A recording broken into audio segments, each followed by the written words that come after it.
చాలా మంచి observation sir. ఈనాడులో మీరు ఇంతసేపు దానిపైన విశ్లేషించిన అంశం. కానీ అందులోనే ఒక చిన్న పార్ట్ నేను నా అబ్జర్వేషన్ చెప్తున్నా.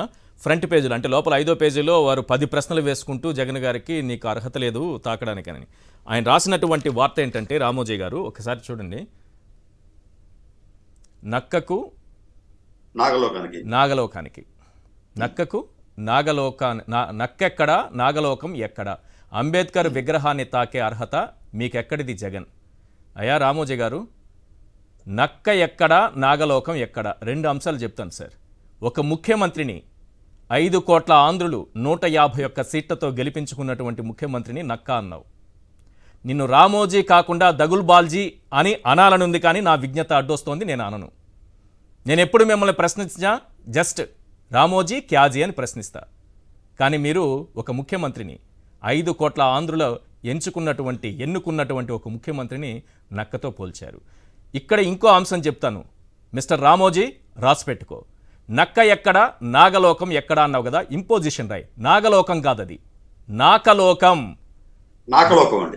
నాకలోకం రాయడం చేతగాని రామోజీ ఇంపోజిషన్ రాయ్, 100 సార్లు రాయి రేపు.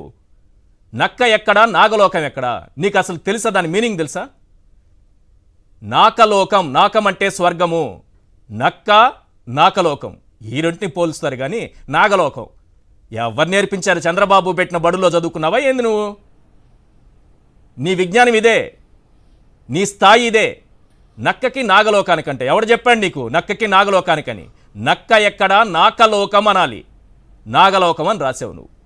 నీకు రాయడం చేత కాదు. చంద్రబాబు కోసం నువ్వు ఏ స్థాయికి దిగజారిపోయావంటే ఒక ముఖ్యమంత్రిని నక్క అంటున్నావు. నువ్వు చంద్రబాబు మీ పెత్తందారులందరూ గుంట నక్కలని ఈ రాష్ట్ర ప్రజలు ఎప్పుడో కనిపెట్టారు. గుంట నక్కల గుంపుని 23 సీట్లతో తరిమి కొట్టారు. ఆ 23 కూడా మిగలకుండా చేయాల్సినటువంటి బాధ్యత ఈ రాష్ట్ర ప్రజలపై ఉంది. ఎందుకంటే ముఖ్యమంత్రిని ఈ రకంగా దూషించాడంటే, ఇంత గొప్ప కార్యక్రమాన్ని నిర్వహిస్తుంటే కడుపు మంట రామోజీకి ఏ స్థాయిలో ఉంది చూడండి. రామోజీ నువ్వు ఒక దగుల్బాల్జీ అని అనాలని ఉన్నా నేను అనను, నా విజ్ఞత అడ్డొస్తుంది. కానీ నువ్వు ముఖ్యమంత్రిని నక్క అన్నావు. మీ గుంపు నక్కల గుంపు, గుంట నక్కల గుంపుని రాష్ట్ర ప్రజలు తరిమేశారు. నువ్వేం రాస్తావు? అంబేద్కర్ గారి గురించి ఆయన చెప్పిన 10 పాయింట్లు రాస్తావా? నేను 20 పాయింట్లు చెప్పా. ఇప్పుడు ఆఫ్టర్ ఆల్ నువ్వు రాసింది 10 పాయింట్లు, నేను 20 చెప్పాను. ఆయన కొటేషన్స్ చెప్పి అవి ఏ రకంగా అమలవుతున్నాయో చెప్పాను. నువ్వేం రాస్తావు? అంబేద్కర్ చెప్పింది ఏంటి? మద్యపానం అలవాటుతో ప్రజలు నైతికంగా పతనం కావడాన్ని ప్రభుత్వం నిరోధించాలి.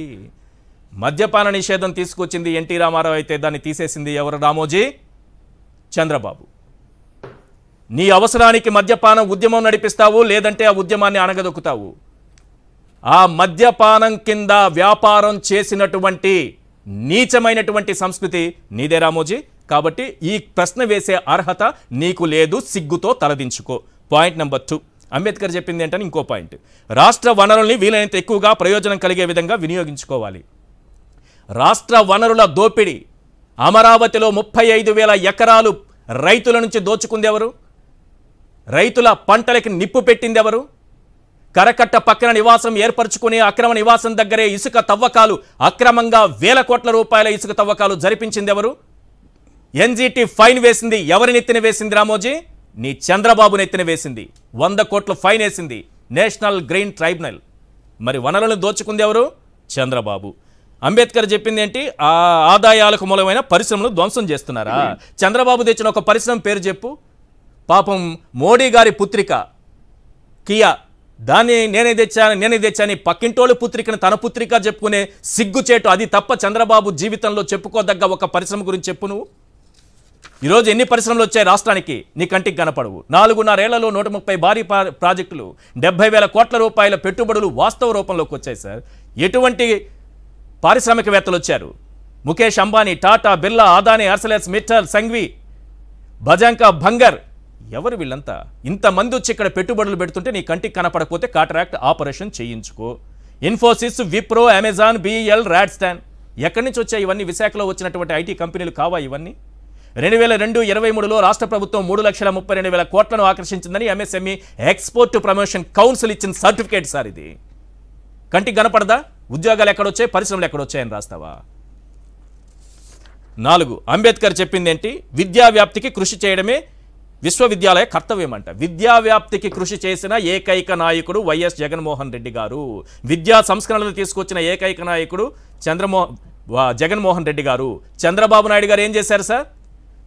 తన సొంత గ్రామంలో నారావారి పల్లెలో ప్రభుత్వ పాఠశాలల్లో బాలబాలికలకు మరుగుదొడ్లు కూడా కట్టించని మురుగు మనిషి సార్.